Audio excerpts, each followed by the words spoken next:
The 20th century arrives in Los Angeles like a whisper that will soon become a roar. In 1900, this is not yet the city of dreams.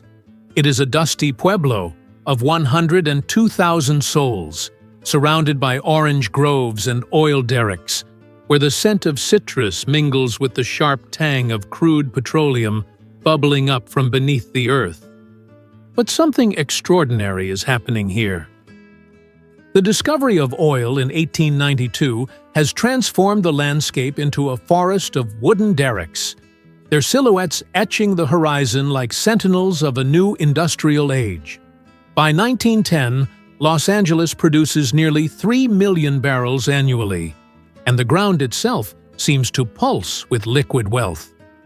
The city's leaders understand what many cannot yet see: that geography is destiny. The completion of the Port of Los Angeles in 1907 changes everything.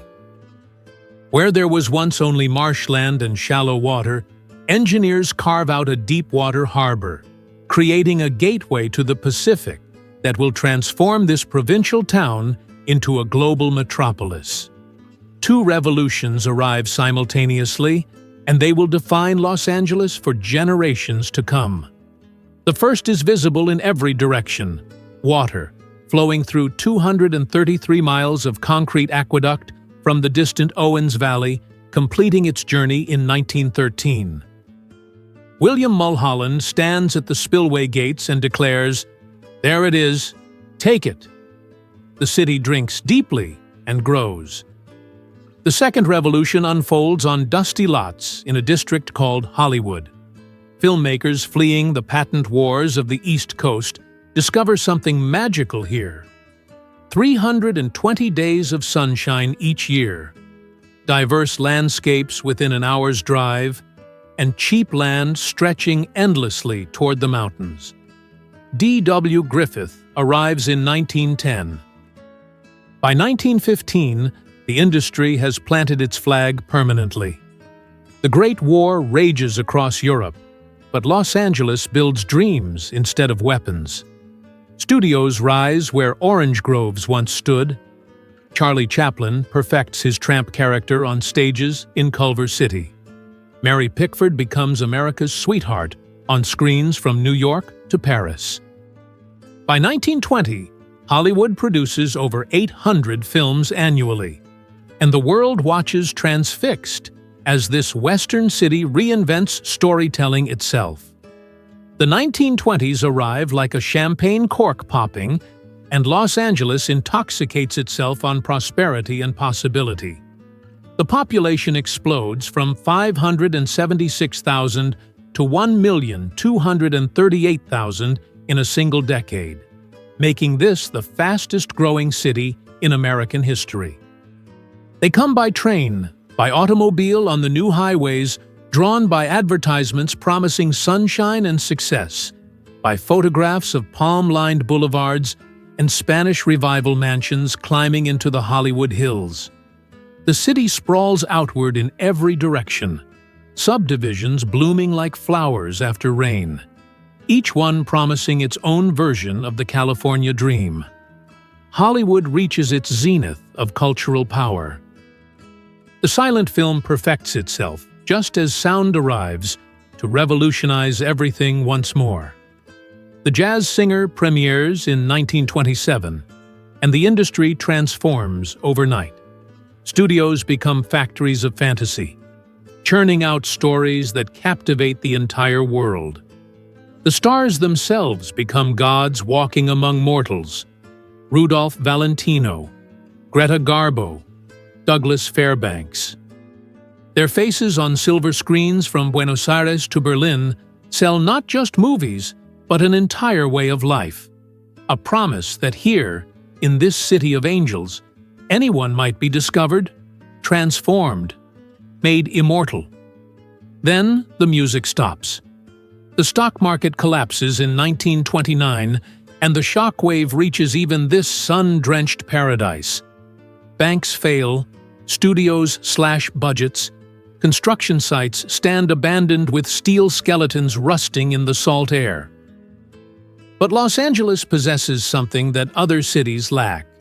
It knows how to sell dreams, especially when reality turns bitter. Hollywood pivots brilliantly, producing escapist musicals and screwball comedies that help a nation forget its troubles for 90 minutes at a time. The Dust Bowl sends a new wave of migrants westward, families piling possessions onto trucks and heading for California's promised land. They arrive desperate, willing to work for almost nothing in the agricultural valleys, and the city absorbs them into its relentless growth. Public works projects reshape the landscape. The Los Angeles aqueduct expands, new roads cut through the mountains, and the foundation is laid for what will become the most extensive highway system in the world. When war clouds gather over Europe, the city transforms again, this time into an arsenal of democracy. Aircraft factories spring up across the basin, Douglas and Lockheed hiring thousands, building the planes that will carry America into the coming conflict. Victory in 1945 unleashes a transformation so profound that the city itself becomes almost unrecognizable within a generation. The servicemen who passed through Los Angeles on their way to the Pacific Theater remember the sunshine, the opportunity, the sense of infinite possibility, and they return by the hundreds of thousands to build their futures here. The population nearly doubles between 1940 and 1960, surging past 2 million, then racing toward 3 million, a human tide that demands housing, schools, roads, and services on a scale never before attempted. Subdivisions consume the orange groves with ruthless efficiency, tract homes spreading across the San Fernando Valley and the coastal plain, each one promising its own small piece of the American dream. A yard, a garage, a kitchen with modern appliances. The freeway system rises to meet this explosion of people and automobiles, concrete ribbons connecting distant suburbs to downtown and to each other, creating a new kind of city entirely, one built not around a single center, but around movement itself. The aerospace industry transforms the local economy. Douglas Aircraft, North American Aviation, and Hughes Aircraft, employing tens of thousands of engineers and machinists, building the rockets and jets that will carry America into the space age. Disneyland opens in Anaheim in 1955, and suddenly even leisure becomes industrialized, perfected, packaged for mass consumption. But beneath the prosperity, fault lines deepen. The city has always been divided, invisible boundaries separating communities by race and class. And in the 1960s, these divisions erupt into the open. The Watts neighborhood explodes in August 1965. 6 days of unrest that leave 34 lives lost and whole blocks reduced to ash and rubble. A wound that takes decades to heal and forces the city to confront uncomfortable truths about inequality and neglect. The civil rights movement finds complex expression here, where the promise of opportunity has always been real for some and cruelly elusive for others. Yet the city continues to evolve, to reinvent itself with characteristic audacity. The 1970s bring new waves of immigration, families arriving from Mexico, from Central America, from Asia, transforming neighborhoods and enriching the cultural fabric with languages, cuisines, and traditions that make Los Angeles increasingly unlike anywhere else on Earth. The 1984 Olympics showcase this new identity to the world, a Games that turns a profit when everyone predicted financial disaster, proving that this city knows how to stage spectacle on a global scale. The downtown skyline climbs upward, glass towers rising where Victorian buildings once stood, and the entertainment industry expands beyond Hollywood into television production, music recording, and the emerging technologies that will define the coming digital age. The final decades of the 20th century test Los Angeles in ways that would break lesser cities, yet each crisis somehow catalyzes transformation rather than collapse. The 1980s bring economic restructuring as aerospace contracts shrink and manufacturing moves overseas, forcing the region to reimagine its economic foundation. Then comes April 1992, when the acquittal of 4 police officers ignites the most destructive urban unrest in modern American history. 53 lives lost, thousands of businesses destroyed, entire neighborhoods scarred by flames and fury. The images broadcast worldwide seem to announce the failure of the American experiment itself, but Los Angeles refuses to accept that verdict. Instead, the city rebuilds with stubborn determination, communities coming together across ethnic and economic lines in ways that would have seemed impossible before. The 90s usher in the digital revolution, and Los Angeles positions itself at the intersection of technology and entertainment. Silicon Beach rising along the coast, as startups discover they can build companies in the same neighborhoods where movies are made. Immigration continues to reshape the demographic landscape, the metropolitan area becoming majority-minority years before the rest of the nation, a preview of America's future.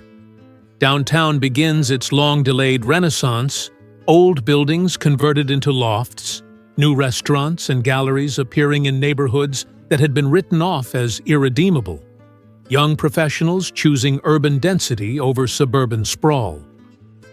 The new millennium finds Los Angeles fully arrived as a world city, its influence, cultural, economic, and demographic, reaching every corner of the planet.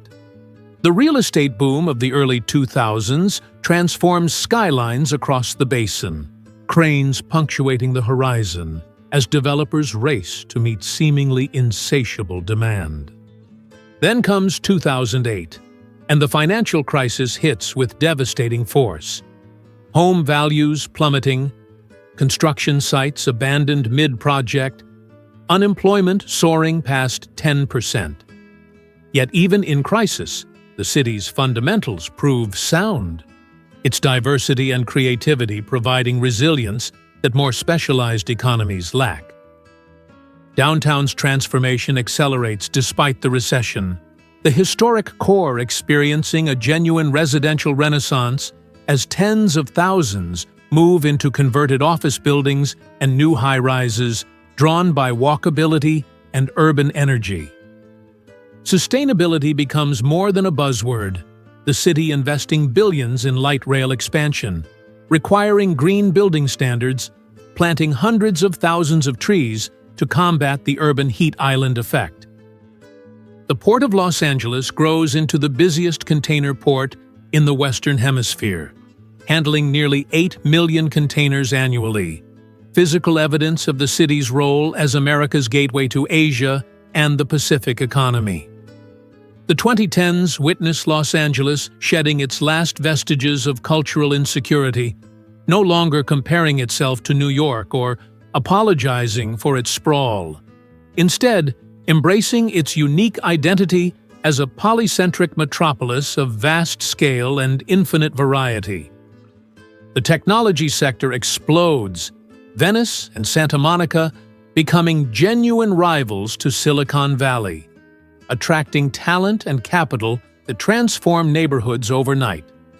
Snap, SpaceX, and hundreds of smaller companies choose Los Angeles precisely because it offers something the Bay Area cannot: proximity to entertainment, fashion, and design industries. A creative ecosystem where different worlds collide and generate unexpected innovations. Yet success creates its own crises. Housing costs skyrocket beyond the reach of working families, homelessness becomes visible on every downtown street, and the gap between prosperity and poverty widens into a chasm that threatens the social fabric. Then comes 2020, and the years of global health restrictions force a reckoning with every assumption about urban life. The city adapts with characteristic flexibility, Restaurants expanding onto sidewalks, businesses pivoting to delivery and remote work, communities discovering new forms of solidarity. The entertainment industry pauses, then roars back, proving once again that humanity's hunger for stories cannot be suppressed for long. Today, Los Angeles builds toward a future that honors its past while refusing to be bound by it. The 2028 Olympics approach, and the city prepares not with new stadiums, but with transformed transit. The metro system expanding toward 170 miles of rail connecting communities that have been isolated for generations. Downtown continues its metamorphosis, the arts district and surrounding neighborhoods alive with energy that would have seemed impossible 2 decades ago. The challenges remain formidable. Climate change, water scarcity, inequality, all demanding solutions at a scale that matches the city's ambitions. Yet if history teaches anything, it is that Los Angeles has always thrived on impossible challenges, has always found ways to reinvent itself when others predicted decline. From that dusty pueblo of 1900 to this sprawling metropolis of nearly 4 million souls, the city has written its own rules, created its own destiny. The story continues, unfinished, unfolding, eternally becoming something new.